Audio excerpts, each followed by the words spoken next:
Welcome back to Trekyards, everybody. He's Commander Cocky. He's Captain Foley.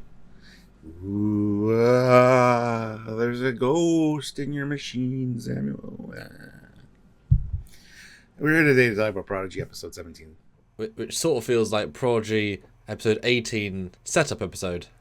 What do you think of this episode, Stuart? I thought this episode was not one of the not best episodes, just because it was kind of a throwaway episode. With so much kind of going on, I kind of want more to happen as a side story.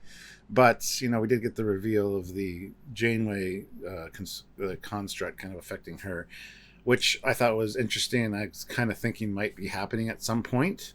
So I'm glad that kind of happened. Most of the episode is just, you know, some holodeck fantasies, which I thought would be better constructed, and they just weren't. And the black and white stuff was just, this show's so bright and vibrant and colorful all the time that to see that, it was just kind of like, okay. I do still like it. It's still pretty good, but it just, with the storyline that's been happening, I was just like, wow, they missed a beat or two. So, but that's me. How about you? Well, I love the last 5 minutes. Yes, me too. I wish they continued from those 5 minutes, because that was really, really good, and I was really excited by the end. I really want to see more, and it really helped to give this episode any true meaning, because it literally is a padding episode, in that Janeway is padding their time to not be in the mission. Doesn't mean you can't make padding really meaningful and really relevant. You know, why didn't we see Jankum on the ship we saw last week? You know, take him all the way back to there, have that be his illusion, give Gwen something on the Diviner ship. You know, reuse assets, don't need to invent these new locations that in the end don't do anything really meaningful. Take us back to places that we know, that we've seen, and have some fun with it. Or have some silly. It wasn't the classic TNG holodeck fun episode. It didn't reach that by any means. It wasn't the Voyager holodeck expansion. At least it wasn't just stuck in the tower. So I was kind of worried it was just going to be in that book room for 20 minutes. So at least they progress. But then each time they move, I'm thinking, okay, we're going to learn something about the characters or use their culture. And we just didn't. Even Murph singing isn't really Murph singing. They say that in the dialogue. It's like, okay, well, that's not even a real thing. And while there's a few funny moments, you know, feeding the Kraken is funny, none of it added really to their characters at all, which I thought was really odd, because that was your chance to add stuff. And even, you know, they attempted to do so many stories, but each, you know, you only got so many characters, and you ignored Gwen entirely. Pretty, like, her scene with the non-diviner was entirely meaningless. I thought that was going to go anywhere. It didn't. Just cut out a couple of those bits and focus on one or two a lot stronger, have some depth. It was a strange pitch for an episode. And when it started, I knew that first part was a simulation. Yes. So, you know, that wasn't a shock. But also, unfortunately, they tell you things online, like today's a holodeck episode. It's like, okay then, that's clearly a holodeck. The way it's framed, it's clearly a holodeck. So yeah, it's not really a reveal when they tell you anything. Yeah, even if it wasn't, I think I would have suspected it at first, just because of the jumping into it like that, you know, of it. But and they tried. Hey, I gotta give the kids credit. They tried, you know, communicating with Morse code with the phasers. All I gotta do is dial down the intensity of the phasers to like nothing, and actually hit the ship with Morse code. Because then they'll be like, why are they firing at us with such low powered phasers? 0.1%. Do they not know that'll do absolutely nothing? That is fair. Yeah, and then it's like, well, analyze the pattern or something. Yeah, I mean, it's just they just think we're firing at them. It's like, all right, well, at least we got the Morse code thing, because we actually said that earlier, one of our reviews. It's like, why can't they just use Morse code or something to like convey what's going on? If the context is that the Janeway hologram the entire time has been shifting their path, which is a very interesting concept, and speaks to why she's so dumb often, because she's being influenced. Because if she had said at episode 1, you guys are cadets, brig, that would not allow them to get to the Federation. So her being stupid and not knowing things which she should know 100% might just be the program interfering with her ability to know stuff, so that then she forms a connection with them. You know, if this thing's from the 70s super advanced AI on top of the hologram, it kind of answers a lot of those questions, or at least it might do. It's not necessarily there, but it's certainly fun to rewatch the season and say, well, was that hinted the entire time? pushing towards the one objective, in which case something like a 1% shield, a 1% phaser impact would be, they wouldn't let her do that because that would then be too much of a solution to the problem. So that's a nice caveat if that's going to be used. But is it the entire time? How passive, how deliberate is that thing going to be? Don't know. I was kind of a little bit annoyed with the whole Janeway's been like steering them towards Starfleet, because they even question it like, is this something that you would normally do, or are you just doing that because you wanted to destroy the ship? That was part of your I feel a little bit about that because I'm not sure how that would necessarily play out. I hope that it was just because they do say once we agreed that we weren't going to go to Starfleet or Federation space, that's when it kicked in, and I'm like, okay, but the level of doubt is still there because the kids do vocalize it. So, well, and remember in the first 5 episodes there was no going to, or the first 3 there was no going to, so that wasn't then. But also, if all the AI construct needed was just to gain Dahl's command code, why didn't she do that 8 months ago and just proto-warp to Federation? Because the weapons were there the entire time, Prodigy was there the entire time, Janeway's been there the entire time, he's had a command code the entire time.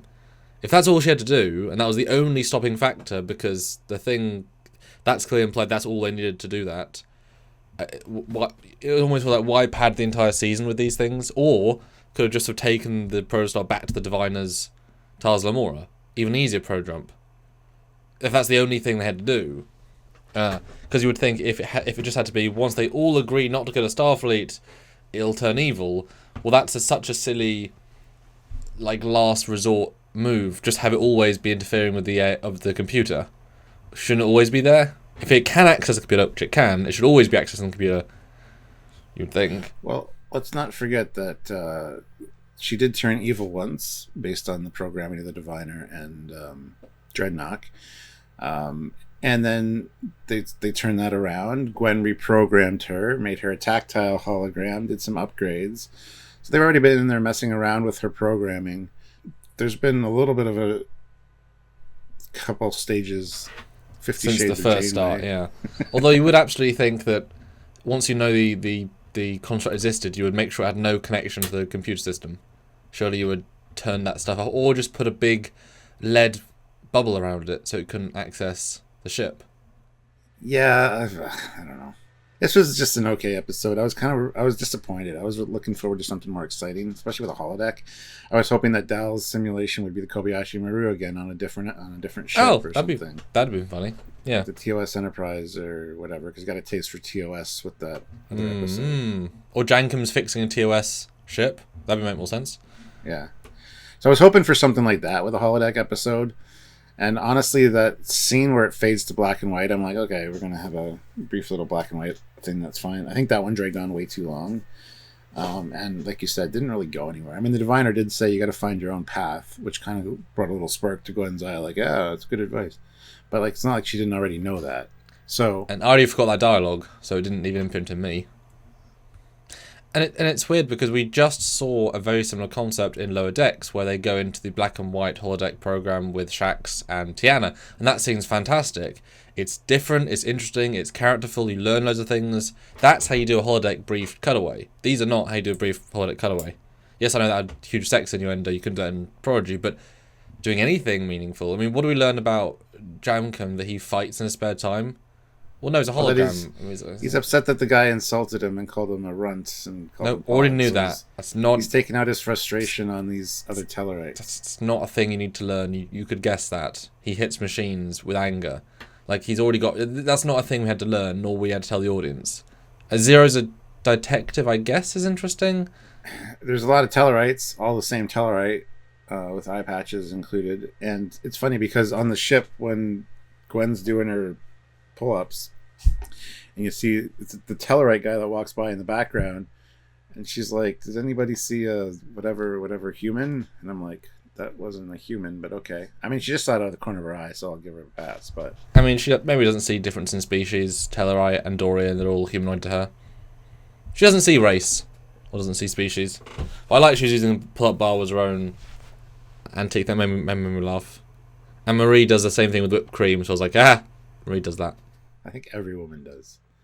But her whole thing of who would whip cream? It's like, what? Like, it started off cute and strong, and even the idea of having holodeck characters in the ship would have been more interesting. Kind of like Orville Season 1 with the clown. That I would have probably liked more, to use standing sets and have set characters. Even a holodeck diviner would have been fine. Kind of done that before with the Dodgy Planet, but I would have preferred that more, I think.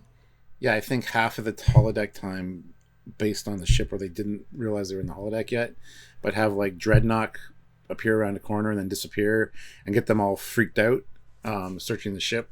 I think that would have been more interesting to me than the way they went, because they really went too far holodeck, like, for too long, and a lot of the stories just weren't that interesting. And in fact, I think, because one thing I thought back at the start of the episode, we had a beaming sound effect, but it wasn't in the end. I thought they were going to show in that first holodeck that real Janeway beamed aboard. So it would have been, I think, more interesting if they did the situation, they all went to bed, woke up, Janeway beamed them all to the holodeck, Dauntless is back, Janeway beams aboard real Janeway with the crew. We learn about the entire bridge crew of the Dauntless, obviously fake versions, we learn about them. They help them in the situation, which becomes evil Janeway's Kobayashi Maru to them to see how they would react. While she's slowly taking them to the real Dauntless, she's deducing how they would react to know how to go against them. And then Janeway can be good and then swap to evil, as in the real Janeway, and you can learn about them and see sort of what the computer thinks they would do. And it's all standing sets, all standing characters. You get to have, see the characters on the Dauntless, all the pros having fun. Maybe even beam Dahl to the Dauntless, extend it, do the entire "it was all a dream" vibe, but have it be really meaningful and let them all learn something. Yeah, I already like that 1,000 times better than what we just watched. Especially when you break down we can't leave. Then the horror factor of now you've got kind of like Voyager with the scenario where they get locked in the holodeck with Seska.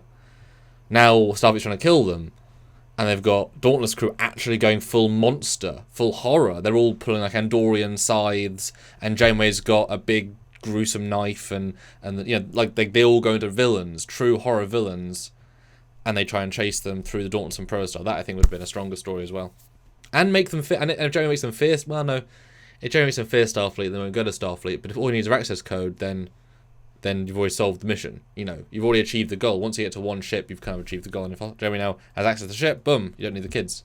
So yeah, I mean, I'm just saying it's not a bad episode by any means, because it's still good Star Trek. But I think it's one of the weakest out of all of this season. Honestly. Well, it hasn't really got identity of its own, and it's just memorable as the holodeck episode. What happened? Nothing.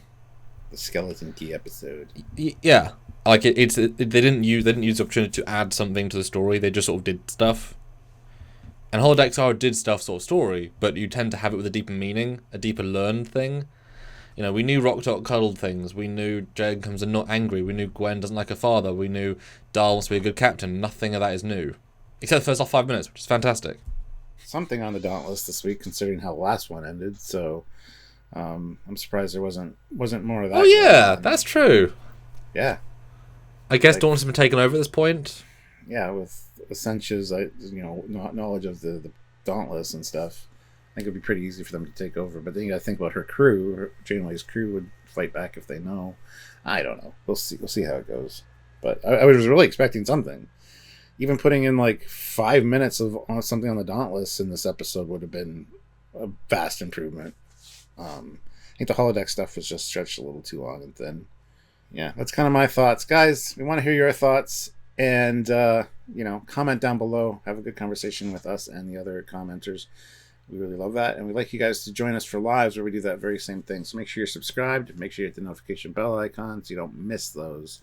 And by all means, give us a like. We'd really appreciate that as well. And while you're there, click the like button. Consider super thanksing on any video we do.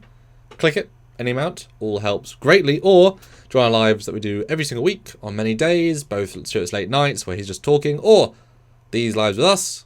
You can super thanks. No, you can super chat. Any of your thoughts, comments, questions, discussion points. Or just, hey, guys. All of that means a lot to us. Thanks in advance for that. Or monthly on Patreon.